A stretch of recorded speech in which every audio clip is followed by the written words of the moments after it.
अनाथ बेटा। रूपा और शेखर सरिता विहार में रहते हैं। वो अपनी जिंदगी में बेहद खुश होते हैं। दोनों का शौर्य नाम का एक बेटा भी होता है, जिस पर दोनों ही अपनी जान छिड़कते हैं। शेखर, अब तो आप शौर्य को अपनी गोद से नीचे उतार दीजिए, उसके सोने का टाइम हो रहा है। नहीं रूपा, इसे मेरे पास ही रहने दो प्लीज। मैं थोड़ी देर में इसे बिस्तर में सुला दूंगा।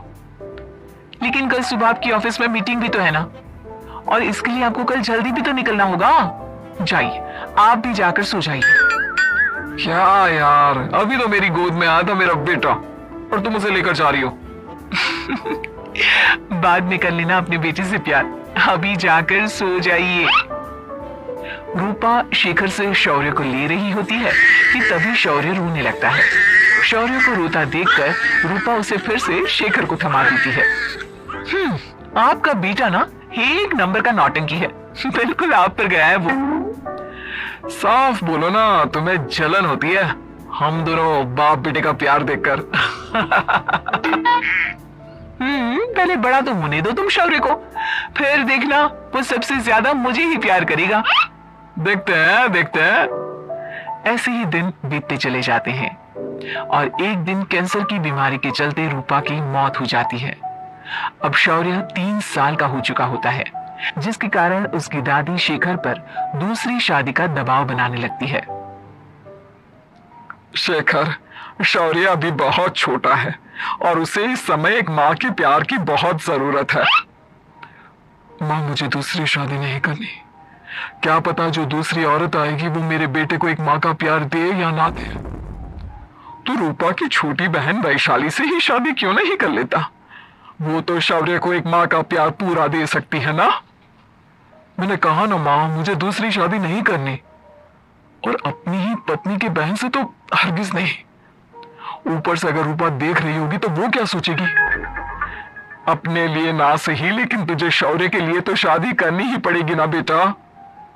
शेखर कुछ कहता उससे पहले ही अंजुमन उसे रूपा की कसम दे देती है, जिसके आगे मजबूर होकर शेखर शादी के लिए हामी भर देता है।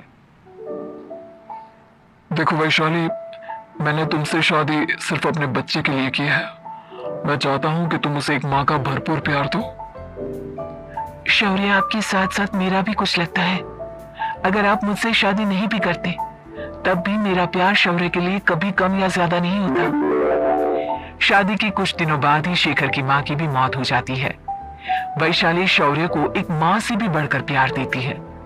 शौर्य को लेकर वैशाली का यूं निस्वार्थ प्यार देखकर शेखर को भी उससे प्यार हो जाता है और कुछ सालों बाद शेखर और वैशाली का भी लड़का हो जाता है।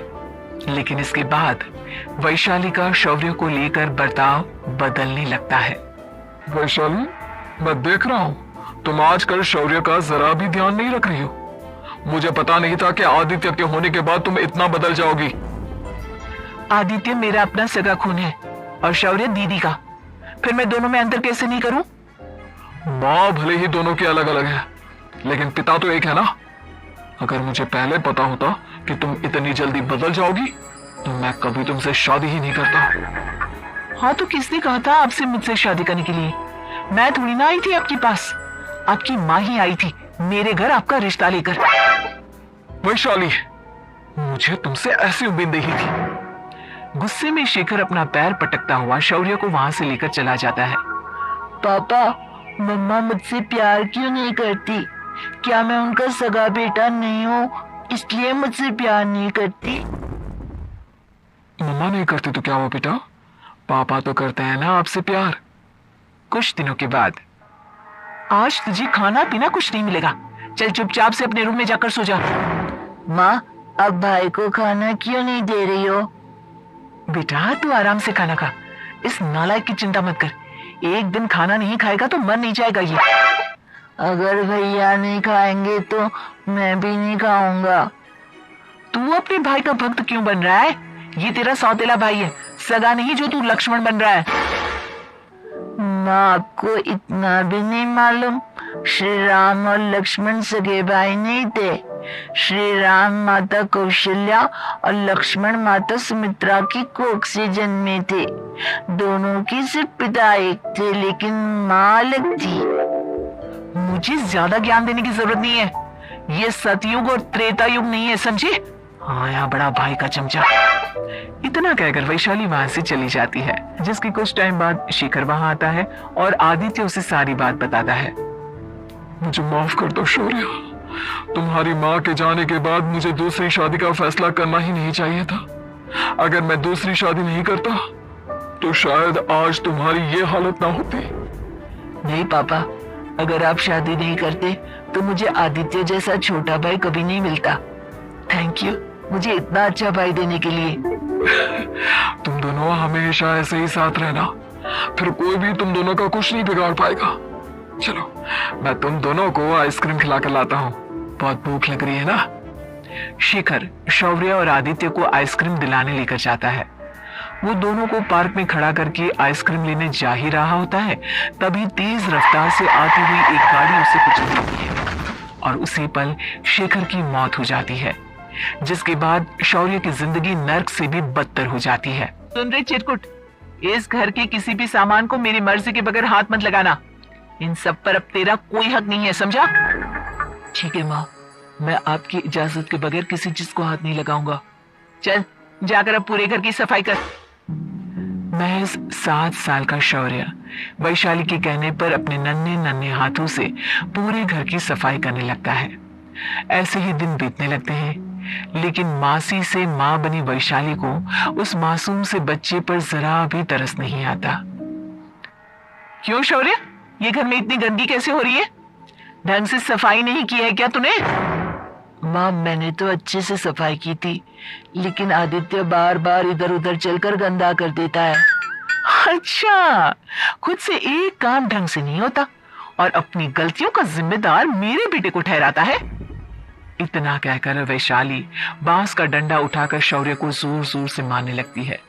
तभी वहां वैशाली के मायके वाले भी आ जाते हैं और उसकी सारी करतूतें देख लेते हैं।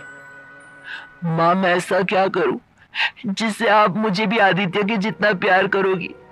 बोलिए ना माँ, मेरे क्या करने से आपके अंदर मेरे लिए ममता जागेगी? वैशाली शौर्य की एक नहीं सुनती, उसके ऊपर डंडे बरसाती जाती है। हद पार होते देख वैशाली की माँ उसका हाथ पकड़ती है और जोर से उसे थप्पड़ मारती है। यही सब करने के लिए तूने दामाद जी से शादी की थी? हमने सपने में भी तुझसे ऐसी हरकत की उम्मीद नहीं की थी। तू माँ नहीं, माँ के नाम पर एक धब्बा है। बस कीजिए माँ, आदित्य के इस दुनिया में आने से पहले मैंने इसे बहुत प्यार किया था, लेकिन अब जब मेरी खुद की औलाद है तो मैं किसी और के बच्चे से प्यार क्यों करूं? अरे नालायक औरत, जिसे तू किसी और का बच्चा कह रही है वो तेरी खुद की सगी बहन का बच्चा है। बहन है तो क्या हुआ, मेरे अपने बच्चे से बढ़कर तो नहीं हो सकता ना ये कभी। अगर यही बात थी तो तू हमें पहले बता देती, हम शौर्य को अपने साथ ले जाते। उसे इस तरह प्रताड़ित करने की क्या जरूरत थी? अगर आपको लेकर जाना है ना तो ले जाइए इसे, मैं नहीं रोकूंगी। नहीं माँ, मुझे कहीं नहीं जाना, मुझे आपके साथ ही रहना है। मैं तेरी कोई माँ बाबा नहीं हूँ, तेरी माँ मर चुकी है, समझा? अब निकल जा मेरे घर से। माँ अब बहुत गंदी हो, मुझे भी नहीं रहना आपके साथ, मैं भी भाई के साथ ही जाऊंगा। अरे तू क्यों जाएगा, तू तो मेरा सगा बेटा है, जाने दी से। हम यहाँ ऐश से रहेंगे, तुम्हारे पापा बहुत सारी जमीन जायदाद छोड़ गए हैं तुम्हारे लिए।